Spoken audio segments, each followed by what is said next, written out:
morning, guys. I'm up early, New Year's Day. Today starts our 30 days of UV resin.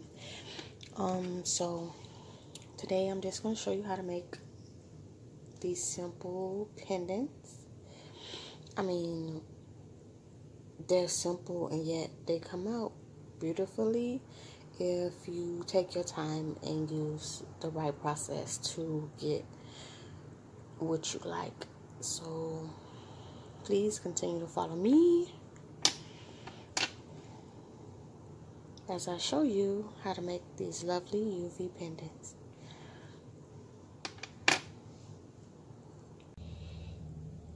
Okay, for this tutorial you'll need open bezels of your choice, tape to stick your bezels to so that the liquid doesn't come out the bottom, a work area. Today I'm using butterfly stickers and penguin stickers, and also I'm going to add in shells on one of them. All of this stuff I pretty much got on Amazon or picked up at Michael's. You're going to need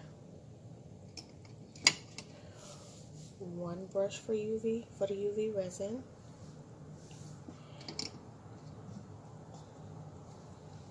and UV resin. This is from Decor Room.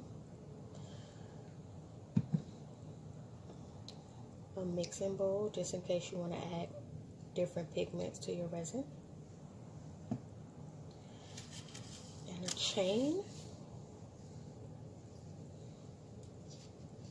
a jump ring,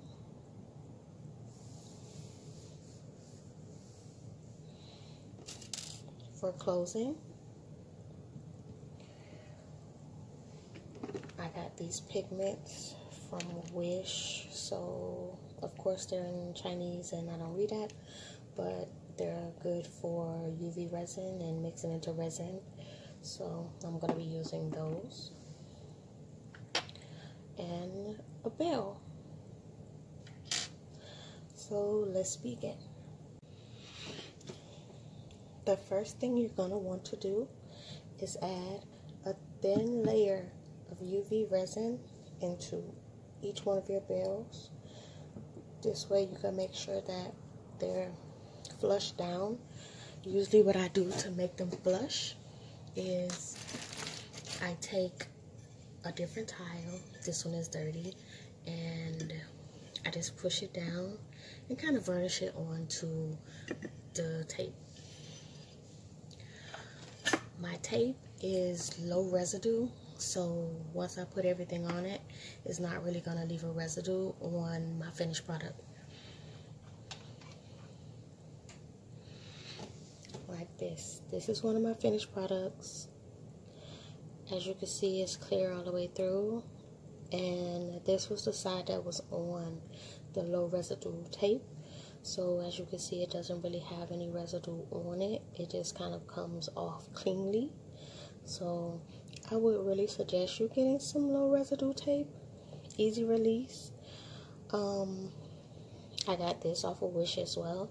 So yeah, Wish takes like forever to send stuff. So if I find a link for it, I'll definitely add it below.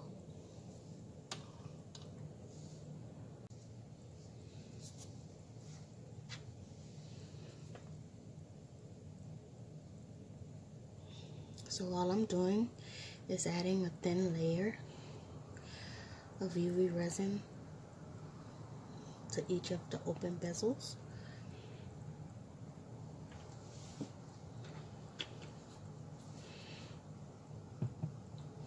And then what I like to do is I can tilt so that it covers everything.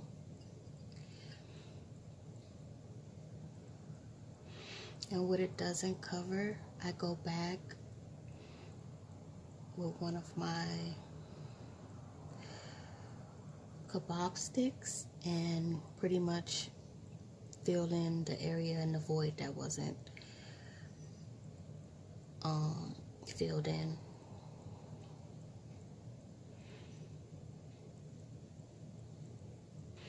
You'll see most people sit and use their kebab stick to kind of get it to go in, but I find it you get better coverage when you do it this way, and also it's pretty much quicker. That would have took way more time if I would have used a kebab stick to do each one and make sure it was in place. Like now I can see every area of them are filled. So normally what I do is I just go back and use my needle tool. If I see any bubbles,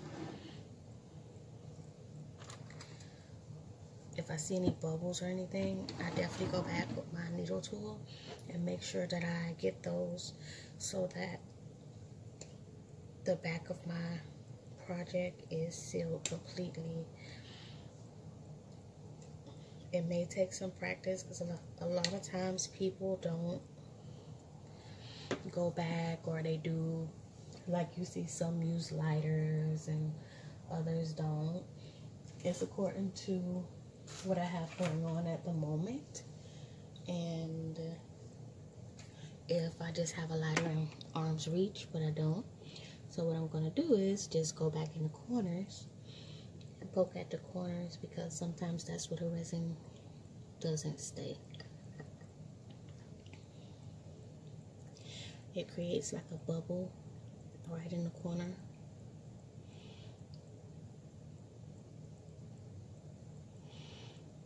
I try not to be too rough with it because that can cause more bubbles.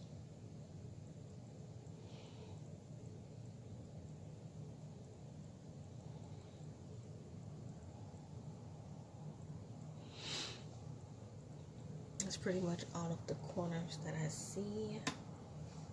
I thought I saw something that looked like a bubble. If it looks like a bubble, poke it, because it just might be a bubble and you don't want a bubble in your work. What I use to clean up my area, Clorox cloths. I hear people say, oh, baby wipes. I prefer Clorox because I actually have a baby, and baby wipes are used on her. So I also have my Esco light, which is a UV light. When I'm just sitting at the desk doing the projects, when it's small projects, I usually just use the UV light to be able to solidify it and move on to the next part of what I'm doing, so that I don't have to really take a long pause, put them in the UV light, come back. So I use this hand light for the basic solidification of the UV resin. And afterwards, like after I've put everything in and I've done my different layers of setting of the UV, I then take the whole piece and I put it in my large UV light for maybe, like, I want to say about an hour, so that I can definitely make sure it's absolutely cured and that everything is gonna stay where it is. Because sometimes what happens is it doesn't cure all the way, and you'll find that it starts to release from the bezel and that middle piece will come out. And because I want to, you know, make sure everything is of high quality and durable, I make sure I take the extra steps to keep it from being one of those things that you buy like at an amusement park and it's broke by the end of the day. So, you know, I really want people to get the most out of what I make. So as you can see, I'm going between each bezel and making sure that it solidifies and hardens so that I can move on to the next step. And the next step is choosing which particular item you want to put in the inside of your work.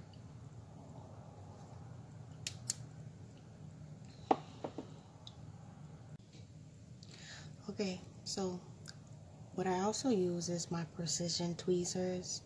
I mean, a lot of times you can just pick up and place the item with no problem, but these are very thin and I really don't want to get my fingerprints on them. So what I do is I use my precision tweezer. I take it out, I place it, and then I use it to kind of make it stick and stay, kind of varnish it onto the bottom layer of UV resin that I have there.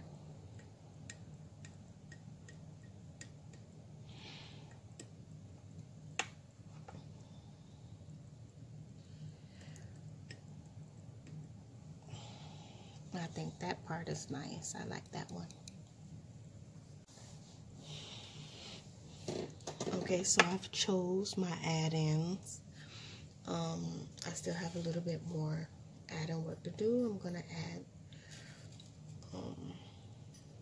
some little shattered stones and some mylar flakes to it.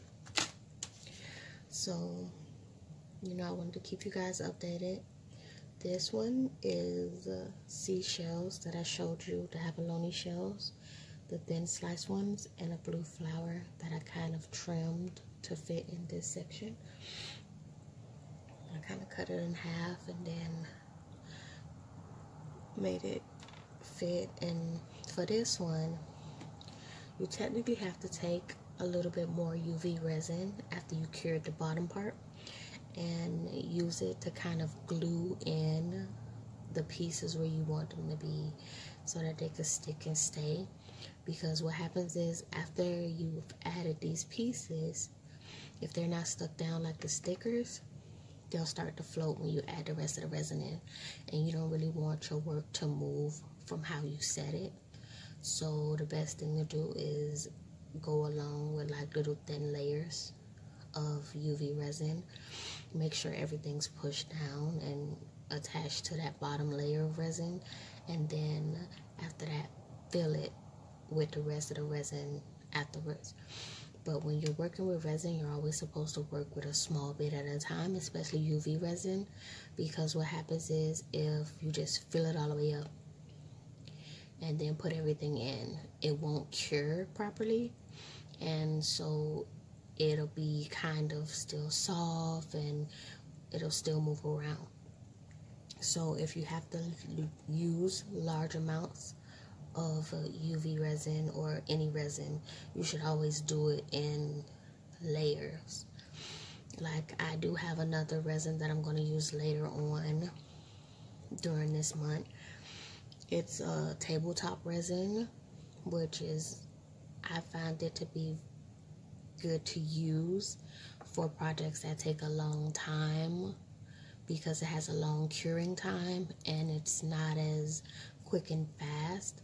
So I use that to do like kind of mold work that I know I can like live without that mold for 24 hours. And also I use it when I'm working with clay and I want to add a transparent or see-through center, because what happens is sometimes if the clay breaks and you fix the broken clay, you can also put that tabletop resin into the oven, and it's good, I think, up to like 300 degrees, so it doesn't yellow, nothing changes about it, it doesn't bubble if it's cured correctly. So you can still get that piece that you wanted without having to scrap your whole project and start over. So back to UV. So yeah, that's what I do. I take a bit of resin. I took a bit of resin to do the shells, and then a little bit of resin to make sure the flower stays in place, because I want the flower there. If I wouldn't use the UV resin and then harden it to make sure it stays there, when I add the rest of the resin, this flower will float up to the top, and then I would get petals that are protruding from the resin, and I would have to go through like either a sanding process or try to continue to build with resin on top of that, which causes the bezel and the resin to kind of protrude and create like a dome. And I really just want it to be a inset bezel instead of like a domed bezel, because that uses up more resin. And for those of you who don't know UV resin, we usually work in small batches and do small batch things with it, or regloss with it or glaze with it, because it is expensive. Like the bottle I showed you, I think I spend like $25 each time I buy the bottle. So I would suggest that you use it in moderation. Be frugal with it. So I do small projects with it.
Okay, now for the finishing layer.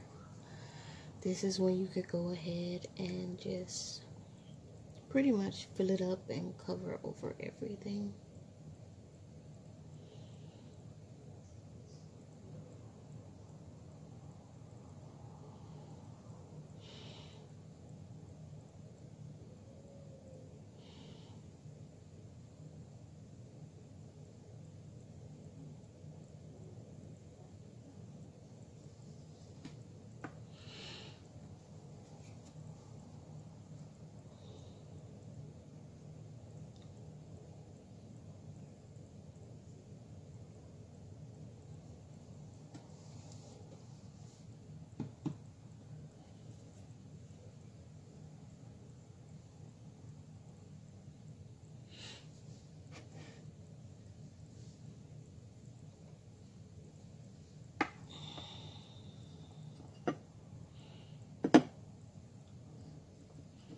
Again, I'm using my tilt abilities.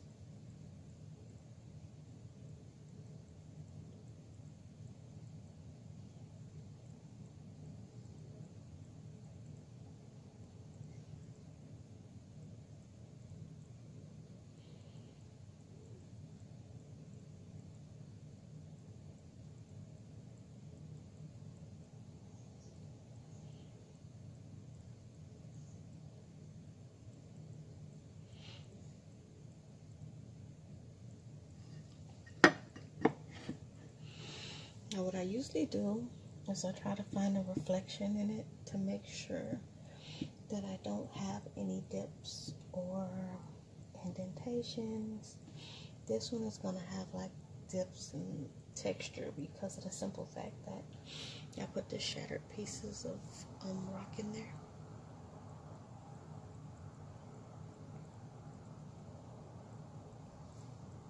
So what the resin does, it tries to go in and basically level out so it seeps into the little pores and holes.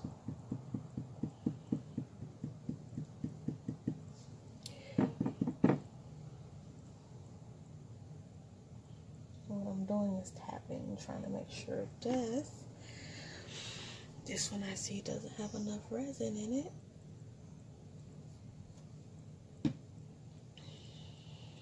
And in this regard, it also does the same thing. It tries to find its way into the holes and cracks and stuff.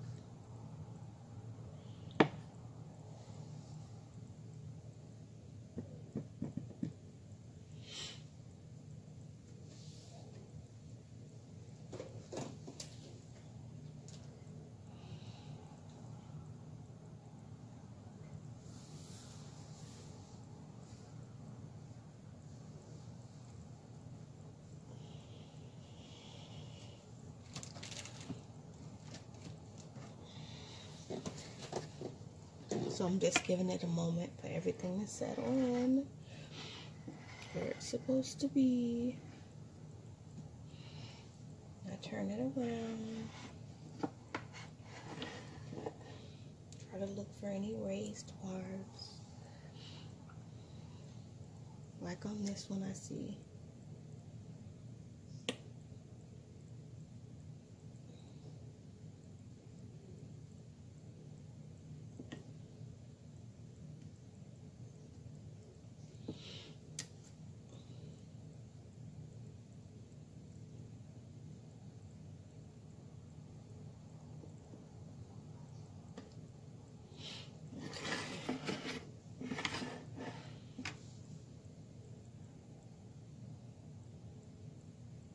Okay, do I see any bubbles? Yep, one was right there.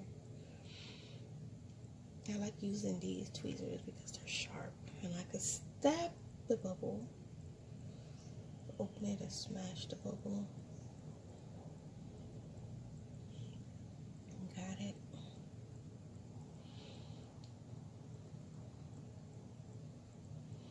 So by letting everything sit for a second, you'll start to see bubbles rise, and that's because they're coming from the spaces inside and under the different variations of decor you have going on.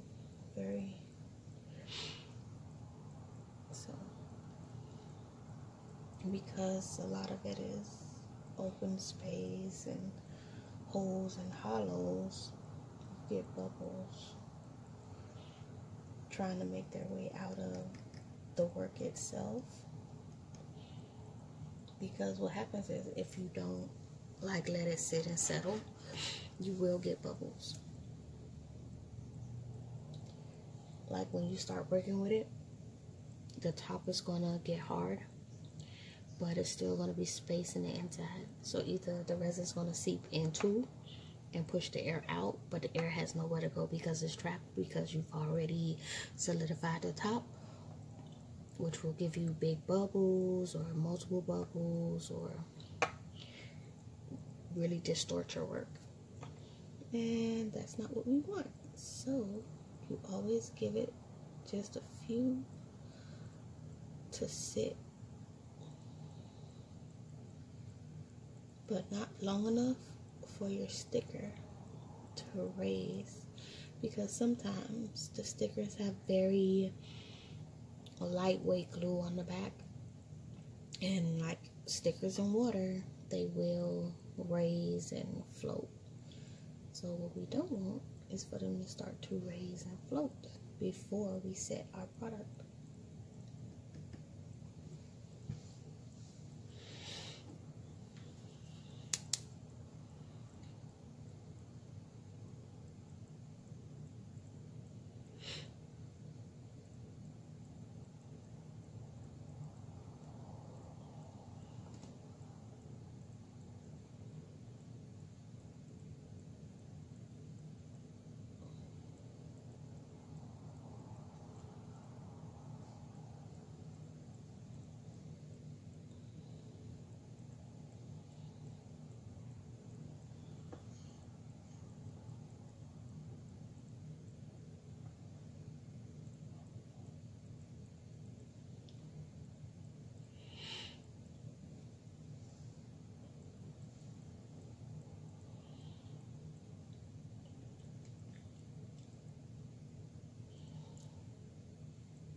So now you pretty much have a finished product, and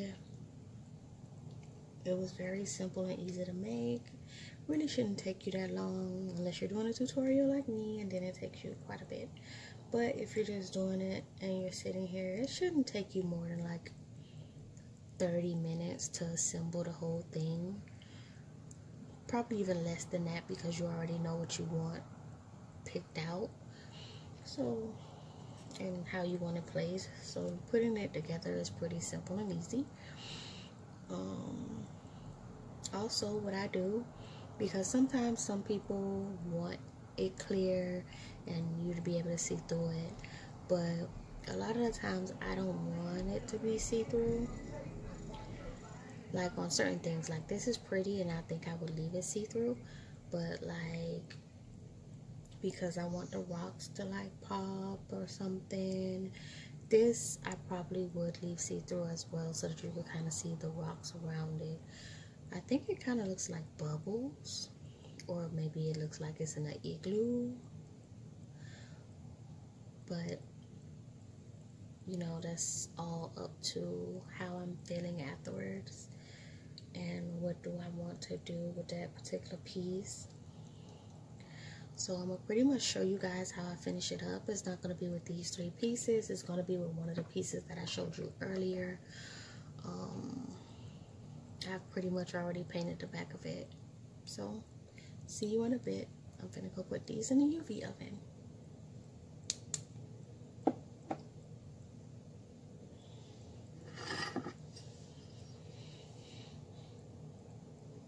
UV oven and the outside and the side.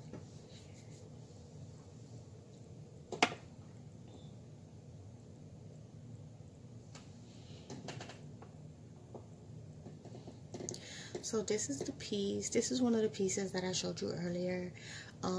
Remember earlier it was clear, so I kind of worked on it while off camera. What I put back here is a layer of fingernail polish.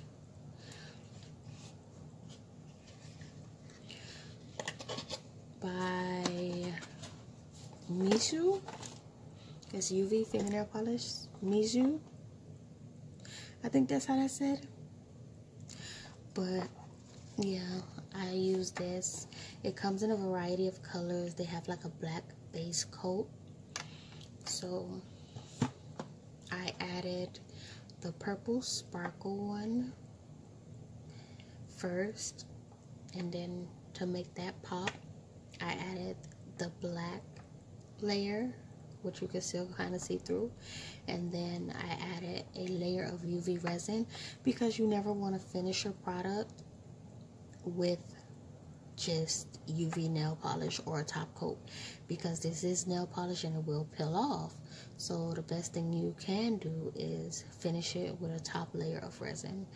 So now I'm looking at this, I have fingerprints on it, which shouldn't be, so it means it has to cure a little bit more. So I guess I'll put that back in the UV oven and just basically show you with the other one how I went through that process. This is the back of my bezel that I already created as a flower with some beads in it and little a little bit of other little flower petals. So on the back, I'll take my Mizu polish and figure out which one I want to use. I have them all labeled. This one is kind of I'm hoping, yeah, they're all kind of purplish, but I want the goldish greenish one.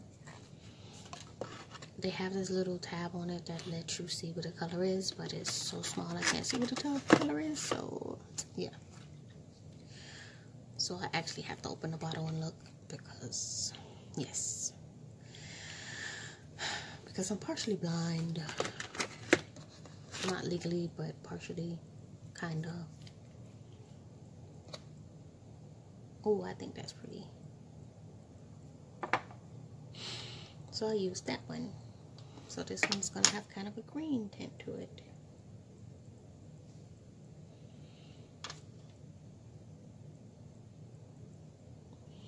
I'm mean, there's so many things you could do with this polish. It's magnetic, so it came with magnets. And you can use your magnets to make like a background design. But at the end of the day, all of this still has to go back in the UV oven.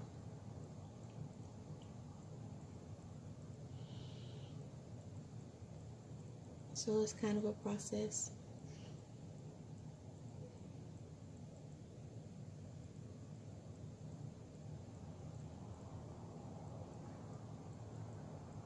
Hopefully I can finish this before my soon-to-be 4-year-old gets up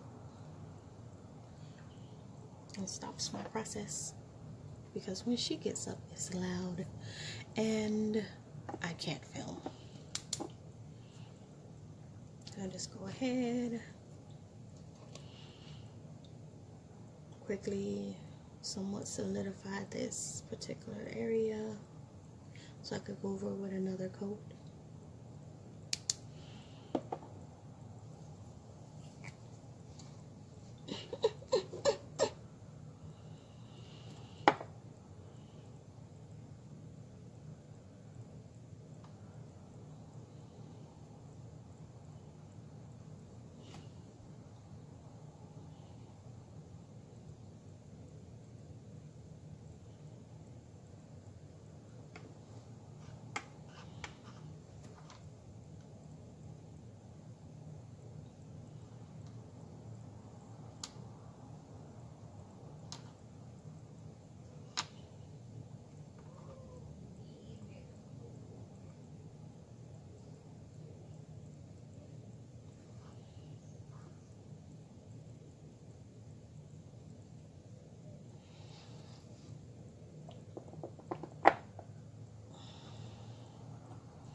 You can still see through it, but when I add the black polish, you'll see it pop through in the front.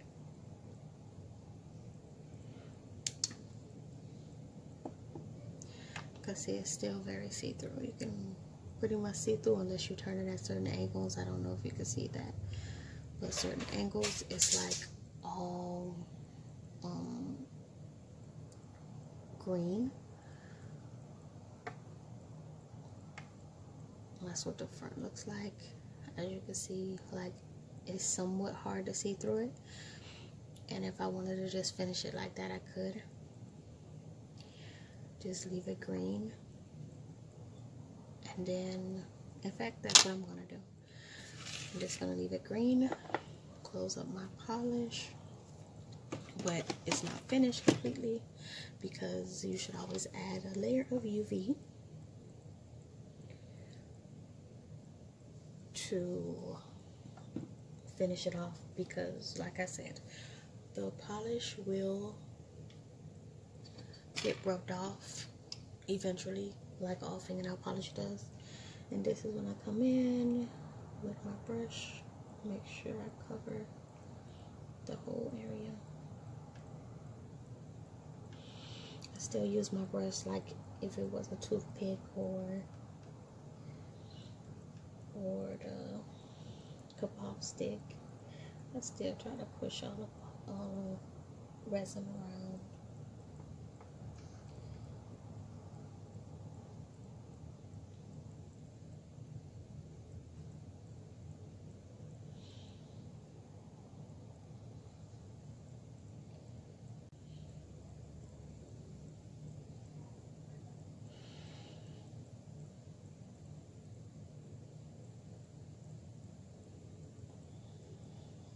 Okay, for the sake of finishing the video and showing you a finished product, this is going to be pretty much finished now.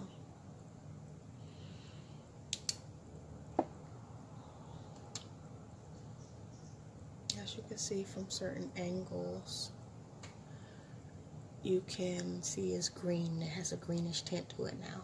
That's because I used my Mizu polish. I'm not sure how much because I just realized my video wasn't recording. Y'all got, so I used my Mizu polish and I finished it with a layer of UV resin because it's fingernail polish, and like all fingernail polish is a rub off of the chip, and you really want your product to be durable. So that's pretty much solid at this point. I have my chain, I have my jump ring, I have my bell, and somewhere here I have my pliers. Even with a put together workspace, I still know where nothing is. Okay. Tool drawer.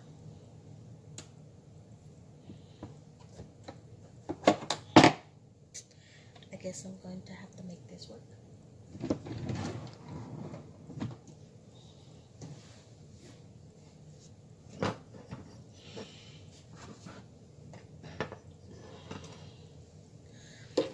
Here I have a set of pliers that I hydro dip the handles, which I really like. But again, it is coming off. So, of course, fingernail polish, and I have my other pair of pliers.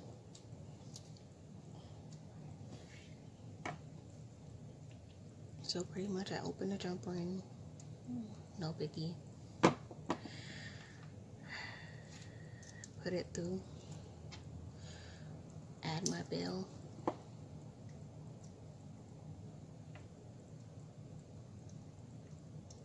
and close.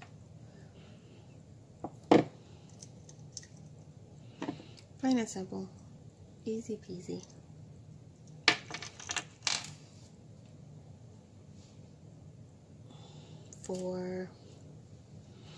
I already have a pre-connected chain. I like to buy them already pre-made most of the time. It saves me time. So this way I just take it and pull it through and close it up. And that's pretty much the process that I like to do. It has a lobster claw on it.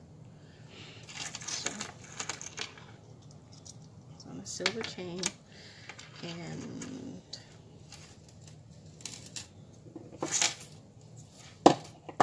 that's pretty much, ta-da, finished.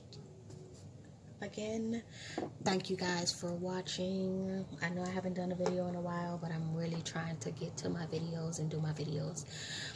Busy lady, full family, own business, work, training, school. I just have a lot to do. So thank you for tuning in. Please pop by our Facebook group. We have a Facebook group where we go over all types of arts and crafts. It's not just polymer clay, it's not just resin. It's called iArt Play. It's on Facebook. You can follow us on Instagram, Pandas Crafty Clutters on Instagram. Same thing on Facebook. So please come by, support. Thank you for watching my video, and have a good day. Bye bye. What you're given, that's how we live it. Don't be mad at the system, it's simply how we've existed. I hear a lot of people talking like they politicians and choose to be an accountant because it's safe in the business.